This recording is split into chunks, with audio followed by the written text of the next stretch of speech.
planning model. And I had worked in advanced planning before I began to work in multi-echelon systems. Mm-hmm. And when I was first exposed to multi-echelon systems, I finally understood that an assumption that I had always held was in fact not true.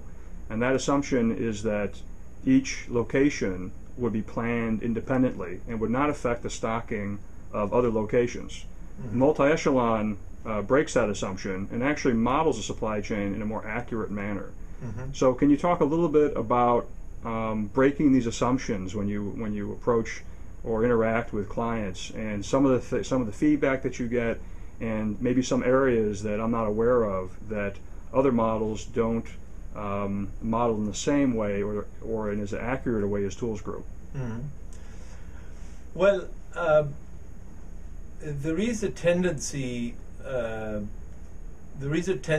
which is quite natural, because that's the way the supply chain evolved, to consider, even today in supply chain, to consider that each tier or each echelon is basically behaving as an independent company that orders from his supplier upstream, which is another tier, and he's supplying the lower one.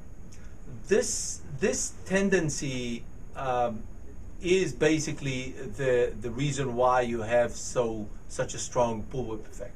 Okay, and even today you have a lot of systems on the market, very important ones without naming them, that have this approach. Each tier orders replenishment upstream and is supplying the orders that he gets from downstream. We have to the correct way that was already indicated in the time of Forrester and later on by Holly is basically to have a very tense demand. So basically you see the demand translating in a time-phased manner, but in a very tense manner across the different tiers from the market. So the demand of the market should be felt immediately at the top, and then you will consider in a later stage what is the inventories that you would like to keep in the different nodes in order to guarantee the service level against the uncertainty of the same demand. Okay, so basically that is something that today is getting gradually, because it's not intuitive, but it's getting gradually to most of the supply chain professionals that have this vision. Beyond that, it was a natural thing to consider that when you're supplied from an upstream within the lead time, that supply is certain. What multi-echelon inventory optimization or inventory modeling is taking care of is of the fact that at each single stage of the supply chain, everybody has to consider that you have to compensate also for the uncertainty of the supply that comes from upstream, which means, translated to other words, to the finite service level that the upper tier is providing you.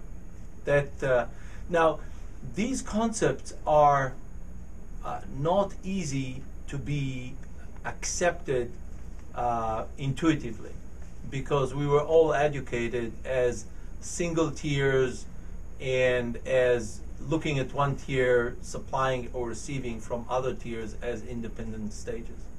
So that is something that is happening now, but it's not intuitive to that everybody's using it.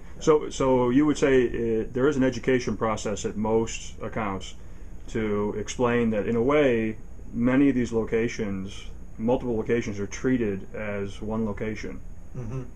And so that's a theoretical jump that's required of a lot of people who may not be up to date on the latest stuff that's coming out of, let's say, research or schools or so on. Yes, absolutely. And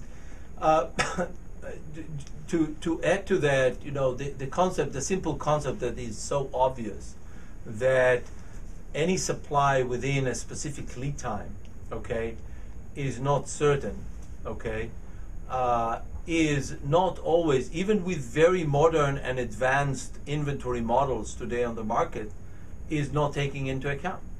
So it's not only that the professionals working in don't find it intuitive. Many times you have real modeling techniques that are basic things are not taken correctly into account.